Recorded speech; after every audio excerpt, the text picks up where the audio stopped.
Bonjour à tous les élèves de 2MRC, je vais vous faire un résumé du cours sur les statistiques à une variable.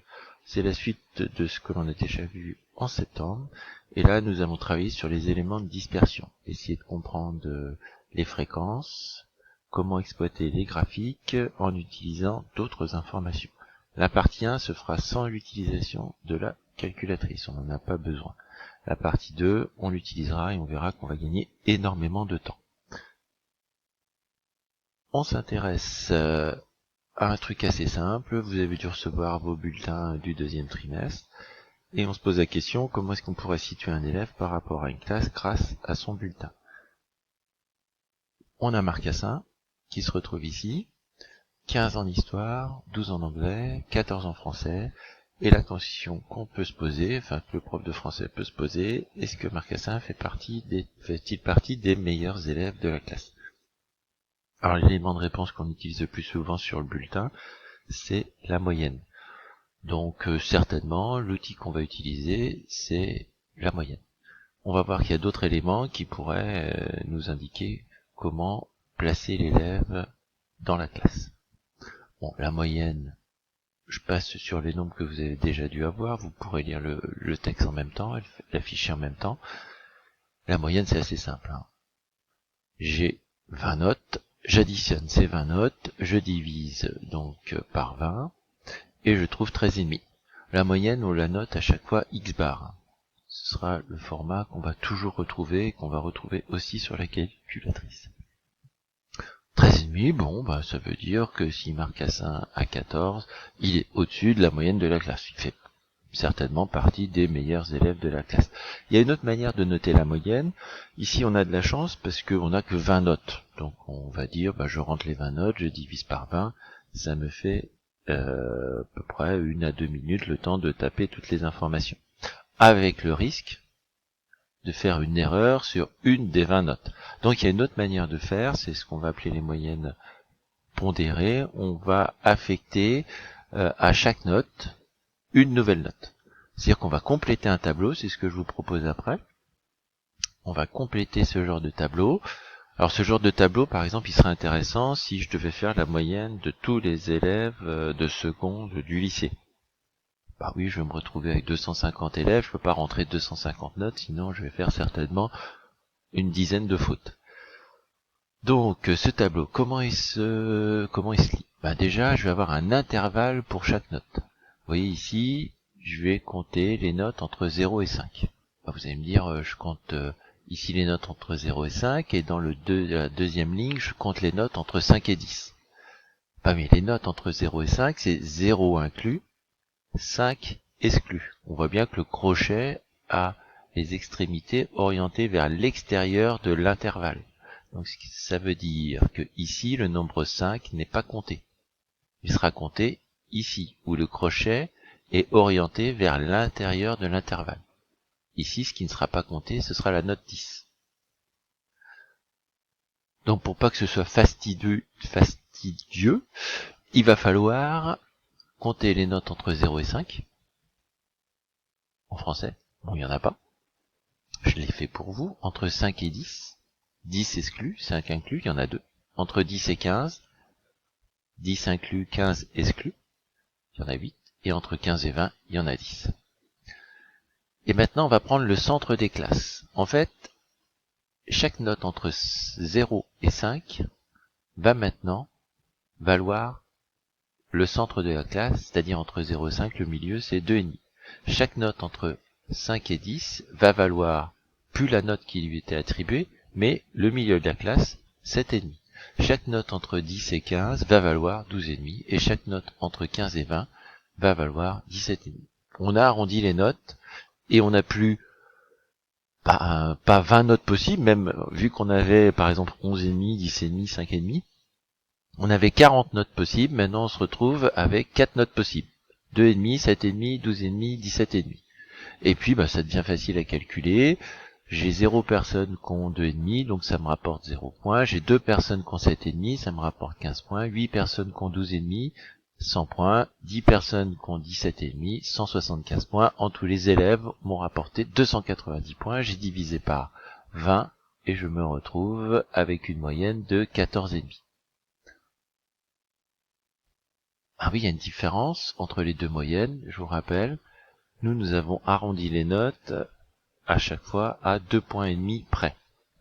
Ce qui fait que c'est normal de ne pas retrouver la même moyenne. Alors, vous allez me dire, c'est pas une bonne technique. Pour une vingtaine de notes, c'est pas intéressant de faire ce tableau. Mais ça aurait été intéressant pour une centaine ou 200 notes. Voilà, on va retrouver ça à travers certains exercices.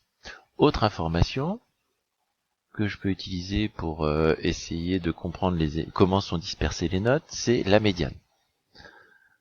Alors la médiane, quand je regarde mon premier tableau, je reviens dessus, quand je regarde mon premier tableau, on me dit qu'en histoire, la médiane est de 12. Bon, la médiane, vous avez déjà vu ça en troisième, peut-être que certains s'en souviennent, sinon vous avez lu l'information qui est déjà notée. Je reviens sur l'information.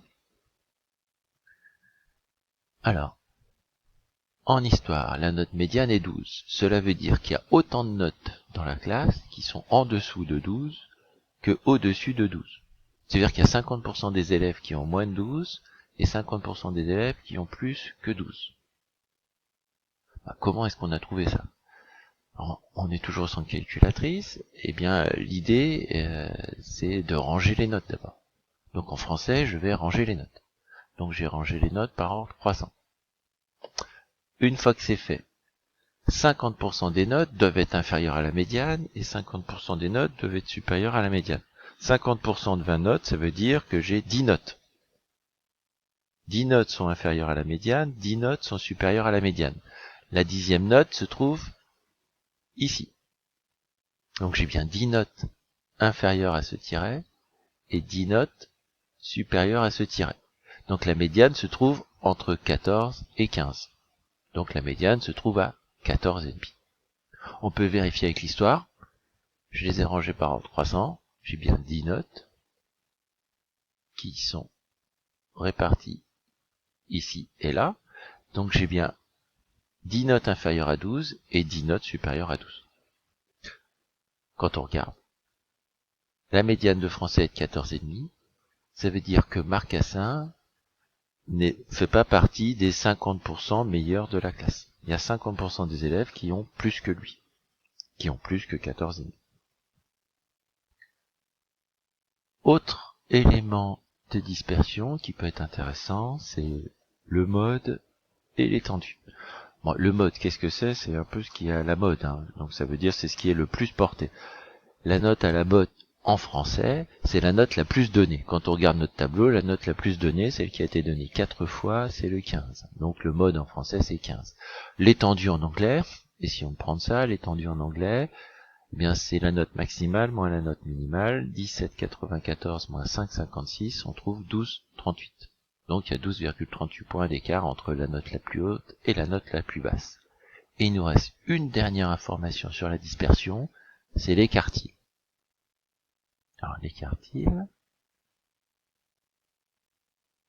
c'est-à-dire que au lieu de diviser en deux, comme la médiane, 50%, eh bien je vais diviser en 4. Donc je vais avoir un premier groupe 25%, 25, 25, 25. Donc ici j'ai un premier quart, un deuxième quart, un troisième quart, un quatrième quart. À la moitié, bien sûr, j'ai la médiane. J'ai 50% de l'effectif, 50% de l'effectif. Si j'ai divisé en 4, j'ai 25%, 25%, 25%, 25%. Bon, reprenons les notes de français. Pour les notes de français, je vais les ranger par ordre croissant. Ça, c'est déjà fait. On a vu la médiane tout à l'heure qui était 50%. J'ai 10 notes et 10 notes. Donc, je vais avoir la médiane à 14,5. Pour le premier quartile, je vais diviser en 4. Donc, c'est-à-dire j'ai 20 notes. Quand je divise 20 par 4, je trouve 5. Donc, je vais m'arrêter à la 5e note. À la 5e note, j'ai bien un quart de l'effectif de la classe. Donc, 5 notes, ça représente un quart, et les 3 quarts, ici, c'est 15 notes. Pardon, j'ai oublié de prendre le 12. Donc, entre 11,5 et 12, j'ai le premier quartile. Entre 11,5 et 12, le premier quartile vaut 11,75. Je fais le quartile 3, c'est-à-dire que j'ai 25% des notes, encore 5 notes, les 25% des meilleurs, et je me retrouve ici entre 15,5 et 16. Donc, le troisième quartile vaut 15,75. Voilà, on a fait tout ce travail à la main. Maintenant, je vais vous proposer la partie 2. C'est la partie que vous avez à faire pour lundi, qui est avec l'utilisation de la calculatrice. Donc moi, je vais le faire en français, et vous allez le faire en anglais et en histoire, pour voir si vous retrouvez les mêmes résultats. Un peu plus tard, il va falloir vous dire que l'utilisation de la calculatrice est indispensable, et la connaissance de ces touches, vous allez voir, est assez simple. Bon, je vous souhaite une bonne continuation.